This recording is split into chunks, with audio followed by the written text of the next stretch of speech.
大家好，我係江龍先生。今日嘅視頻咧就主要講解殷志強嘅八字嘅。殷志強咧係90年代嘅亞洲電視、無線電視嘅一位男明星。好遺憾咧，喺上個月嘅10月21號啊，佢喺打完高爾夫球嘅時候突發心臟病咧就逝世。終年咧係59歲嘅。江龍先生咧用幾分鐘咧係講解佢嘅八字嘅一生。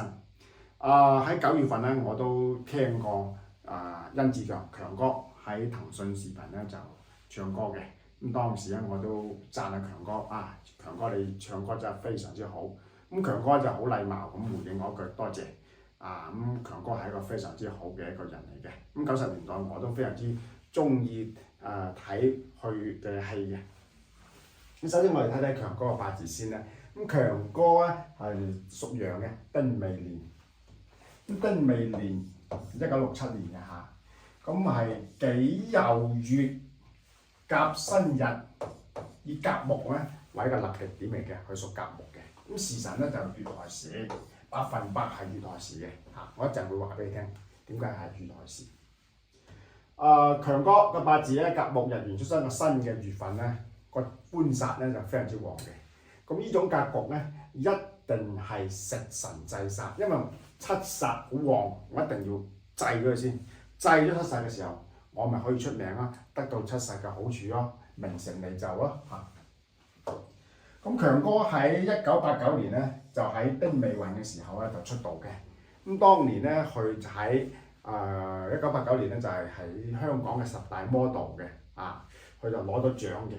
但係咧呢個運咧，佢雖然係攞到獎，但係唔算係好出名，唔算係揾到好多錢，因為佢個八字係要火，行到丙午運嘅時候咧，係人生嘅最巔峰嘅10年大運。當佢行完丙午運嘅時候咧，可以講係冇運行嘅。咁佢人生嘅命運嘅轉折點就係喺93年啦。呢年咧叫癸酉年。咁癸酉年咧，嗰個年份咧，地支係酉金嚟噶嘛。申酉個金係好強啊嘛，強行緊丙午大運，細咗金嘅時候，我咪得到金嘅好處咯，我可以名成利就咯。所以喺1993年咧，佢喺無線電視轉投到亞洲電視拍咗一部電視劇，呢部電視劇令到佢成為亞洲電視台嘅當紅炸子雞，就係呢部電視劇叫做《新香港奇案》嘅嚇。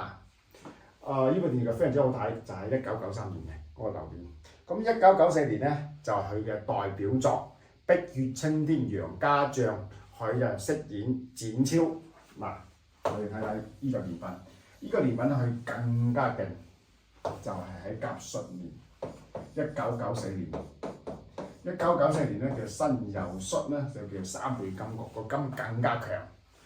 金強代表佢嘅名聲、名譽地位繼續提升，咁所以拍呢部電視劇咧係佢人生嘅一個代表作。佢飾演展超被譽為最靚仔嘅展超，高大威猛又靚仔。好奇怪，佢喺1994年咧，佢係拍咗一部武打嘅電視劇咧而出名嘅，因為七煞啊嘛，七煞旺啊嘛，七煞代表咩啊？代表武打或者做警察或者影啲警匪片必然咧係會出名嘅。剛好佢就演咗展超，展超你哋都知啦，展超有幾打得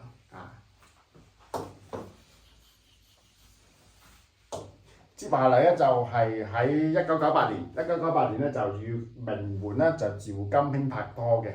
咁呢位名媛咧就係同強哥就相差23歲，即係大強哥23歲嘅。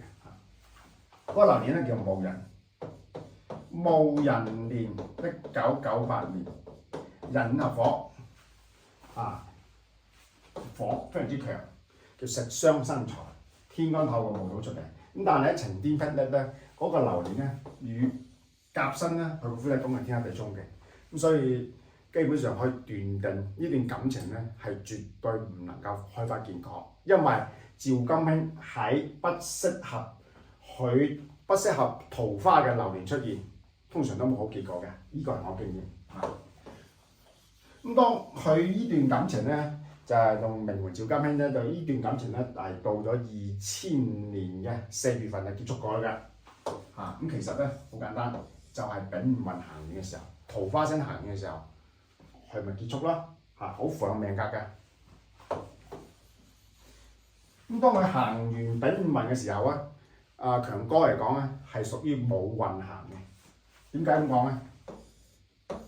因為2000年之後咧，佢一定係同亞洲電視咧就產生好多矛盾是非嘅，喺亞洲電視做得唔開心，就係喺呢個運啦，乙巳流年。咁乙巳大運嗱，自害沖，因為你嘅八字嘅先天嘅格局嘅食神制煞，當你一轉到運嘅時候，你自火係制唔到個煞㗎嘛，制唔到個煞反而衝到個時柱，咁你咪冇運行啦。變咗乙木出嚟，乙木代表競爭者，年紀比我細嘅，咁所以我嘅推測就係喺2000年之後咧，亞洲電視咧就係唔係力捧強哥，唔係捧阿甄志強嘅，係反而捧其他小鮮肉嘅，對阿強哥係比較冷淡嘅，從呢個大運可以睇到嘅。我要補充一點先。咁強哥喺個運咧係人生上最巔峰嘅運嘅，咁呢個運係賺咗好多錢。咁有好多網友咧就話阿強哥同名媛趙金興咧就係食軟飯啊，即係佢係即係講佢哋2打6嘅。咁其實咧呢個運咧強哥一定賺好多錢嘅。咁相傳咧強哥啊每年嘅納稅咧就係亞洲電視咧納稅啊係20萬港幣嘅。咁可想而知，強哥喺呢個運咧賺咗幾多錢？你哋估下啦。強哥呢個運賺咗好多錢嘅。佢行呢個運咧就係唔好運嘅。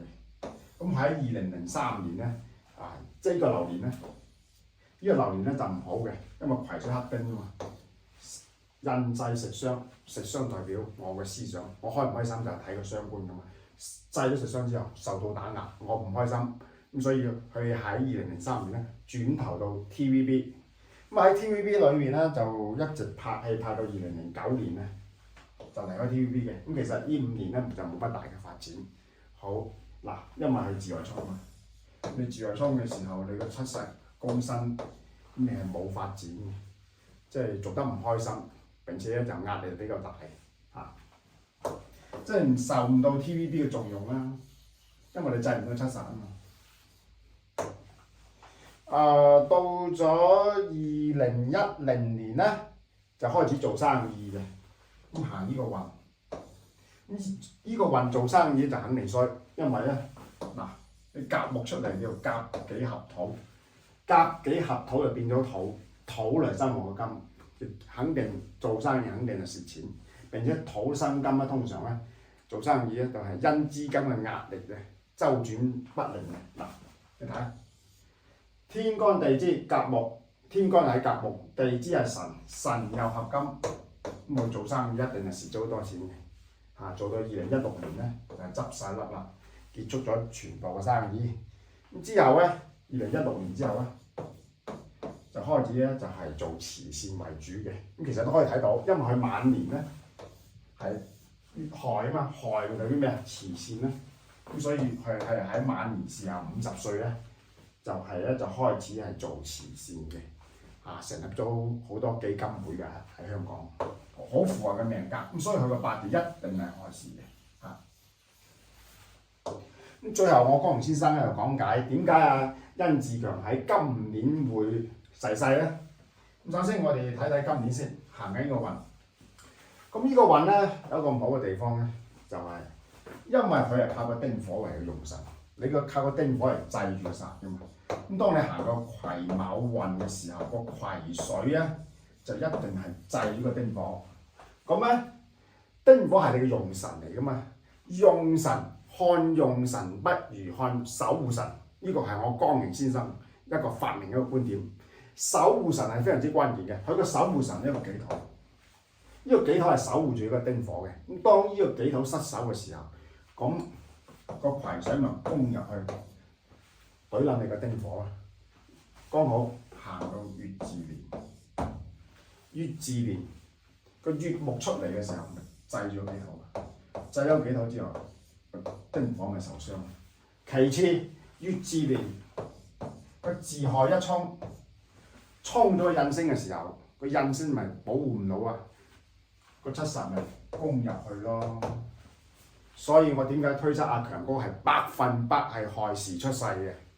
因為個亥同個財，即係兩個全部受傷嘅時候，佢咪往生咯，就咁簡單嚇。咁所以八字咧有一個非常之關鍵嘅一個觀點就係、看用神不如看守護神。當一個八字用神受傷嘅時候，你一定要睇個守護神。就呢個八字就係守護神受傷，就係人生嘅危險期嚇。咁今日嘅視頻咧，江先生咧就講到呢個 moment，即係如果大家有咩問題可以問我江先生。